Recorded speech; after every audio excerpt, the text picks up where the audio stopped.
সকালবেলা ঘুম থেকে উঠে দেখি অযত্নে বেড়ে ওঠা আমার শশা গাছটার অবস্থা একেবারে বাজে হয়ে গিয়েছে।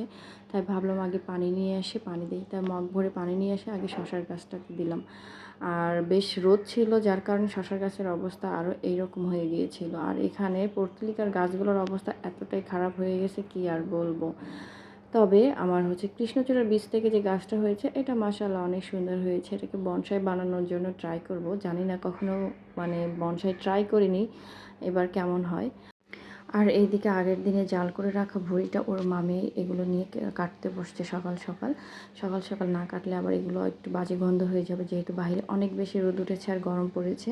এই জন্য সে তাড়াতাড়ি করে এগুলো কাটতে বসছে। আর আমি এখানে আমার বাচ্চাকে একটু খাওয়াইতে নেব। ভুঁড়ি কিন্তু আমরা কম বেশি সবাই অনেক পছন্দ করি। আমার ছেলে যদিও এটা খেতে বেশি পছন্দ করে না, তার কাছে মনে হয় যে গরুর নাড়ি ভুঁড়ি সেটাকে আবার খাওয়া যায়। আর কয়েকদিন থেকে যেহেতু সে একটু অসুস্থ, যার কারণে তার কোনো খাবারই ভালো লাগতেছিল না। এখানে তার জন্য একটু গরুর মাংস আর আগের দিনে পোলাও ছিল, সেটা নিয়ে বসছে, কিন্তু সে কোনোভাবেই খাবে না। এটাই ছিল আমাদের আজকে সকালের আয়োজন। আর এদিকে দুপুরের বেলা আজকে আমরা একটু ভাবলাম, যেহেতু মাংস আছে এর সঙ্গে একটু পটল ভাজা করে নেই, তাহলে একটু খাওয়া যাবে।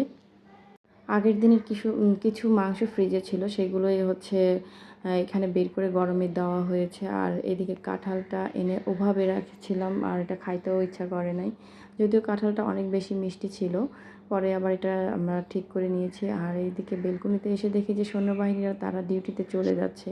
পুলিশ সদস্যদের আসলে ঈদ বলে কোনো কিছু নাই, তাদের সব সময় এরকম কাজে যেতে হয়। হয়তোবা ছুটি পেলে তারা বাড়িতে যেতে পারে, তাছাড়া তাদের শুক্র শনি বলে কোনো কিছু নেই। আর আমার যখনই একটু মন খারাপ থাকে বা ভালো লাগে না, আমি বেলকনিতে আসি, এখান থেকে একটু বাইরের দিকে তাকিয়ে দেখি। আর এখানে এই যে বেগুনি কালারের গাছটা আছে, এই গাছটা আমার অনেক পছন্দের, আমার অনেক ভালো লাগে। যদিও গাছটার অবস্থা অনেক খারাপ, কারণ এখান থেকে যে ডালগুলো ছিল ওগুলো আমি কেটে নিয়ে যাই মুয়াজের বাবা যেখানে আছে ওখানে আমি লাগিয়ে দিয়ে আসছি। আর ওখানে ও যে 5টা ডাল কাটছে ওগুলো মাশাআল্লাহ সুন্দর হয়ে উঠেছে। আল্লাহ যা করে সেটার উপর তার আমাদের হাত নাই। এই তো মজা আমার সঙ্গে একটু আসছে খেলা করতে। ও আমাকে ছাড়া এক মুহূর্ত থাকতে পারে না। বাচ্চারা বুঝি এমনই হয়। আর আমাদের জীবনে কী যে হয়েছে, অসুখ বিসুখ বিপদ আপদ কি যেন একেবারেই ছাড়তেছে না। কখনো আমার লেগে আছে, কখনো মুয়াজের জ্বর লেগে আছে, কী যে করব, কিছুই ছাড়তেছে না বিপদ আপদ।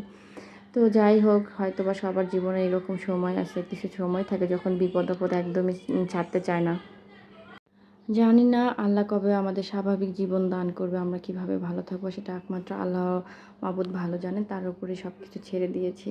আর এই তো পটল ভাজাটা কিছুটা করা হয়েছে, আর এদিকে মাংসটাও গরম করা শেষ। আর আমার বাচ্চাটা দেখতে আসছে কিচেনে কি করতেছে, সে তার মা যেদিকে যাবে সেই সেদিকে ঘুরঘুর করবে, এটাই তার স্বভাব। আর বাচ্চারা কিছু কিছু বাচ্চা মনে হয় একটু মায়ের কোল ঘেঁষে থাকতে বেশি পছন্দ করে, আমার বাচ্চাটার ঠিক তাই। তো আমাদের রান্নাবান্না এই তো শেষ। রান্নাবান্না বলতে কি আগের দিনেরই তো খাবার সব ছিল। আর এখানে গরম ভাতটা করা হয়েছে আর পটল ভাজি, তো এটাই নিয়ে আজকে দুপুরে আমরা খেতে বসছিলাম। সাথে আমার বাচ্চাকে আগে প্রথমে খাওয়াইলাম, আর সে মোটেই খাইতে চায় না, অল্প একটু খাইতে না খাইতে পানি খাচ্ছে। এই ছিল তার খাওয়ার দাওয়ার। আর এইটাই ছিল আজকের ব্লগ। ভালো থাকবেন সবাই, আল্লাহ হাফেজ।